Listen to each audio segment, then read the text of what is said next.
And for more now on the races in the post-election Congress, we bring in Senator Chris Van Hollen, Democrat from Maryland. Thanks so much for joining us, Senator.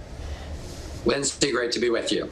So some pollsters, including our partners at 538, forecasted that the Democrats would likely flip the Senate this election. But with a few seats still to be officially projected, Democrats so far have only flipped one seat and lost one seat. What happened here? Well, the good news, as you were reporting earlier, is that when every vote counts, I do believe that Joe Biden will be the next president of the United States. But there's no doubt that the path to a Senate majority has narrowed considerably. It's very much an uphill battle now.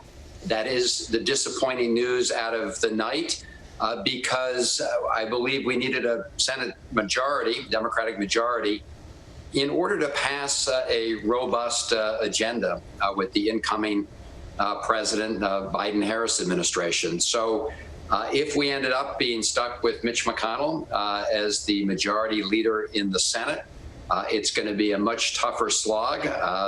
Vice President Biden today, of course, said that he wanted to reach across the aisle, be there for all Americans. I know he wants to do that, but Mitch McConnell's MO has been obstructionist in the past, and we'll have to see if there's any change. I'm skeptical.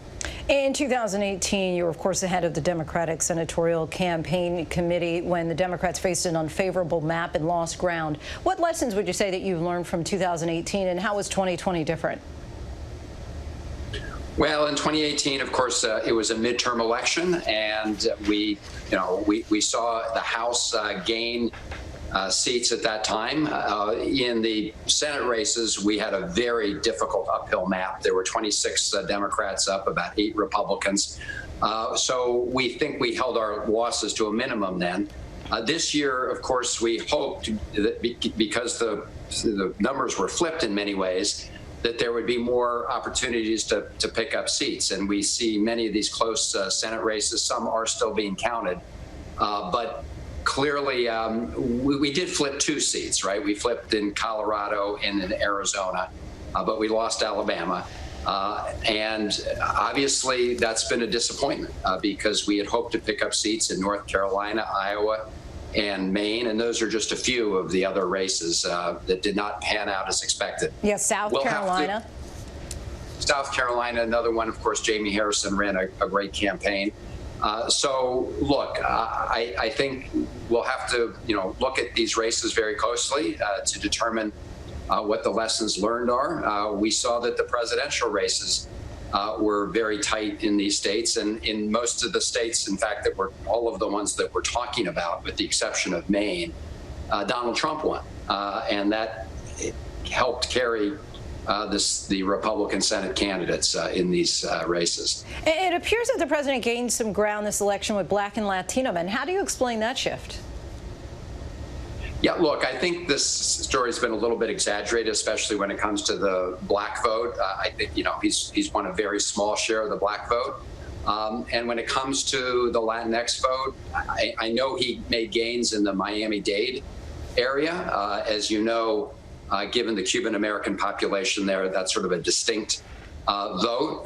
But that's another area, Linsey, that we'll have to be looking at very carefully because, the president's whole agenda has really, in many ways, been contrary to the idea of America as a country that's welcoming for immigrants. So we'll have to look at that, but I do think it's important not to overstate the case there. Sure.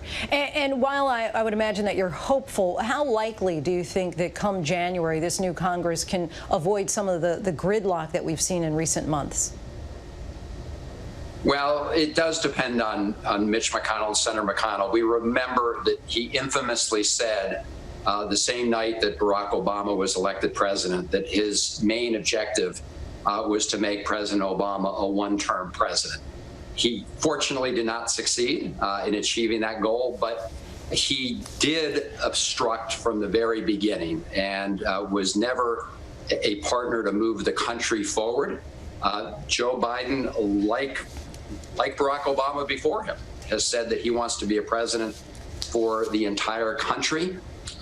We'll see whether Mitch McConnell is willing to, participate in trying to move the country forward. Again, if past his prologue, we can expect Mitch McConnell to simply be an obstructionist.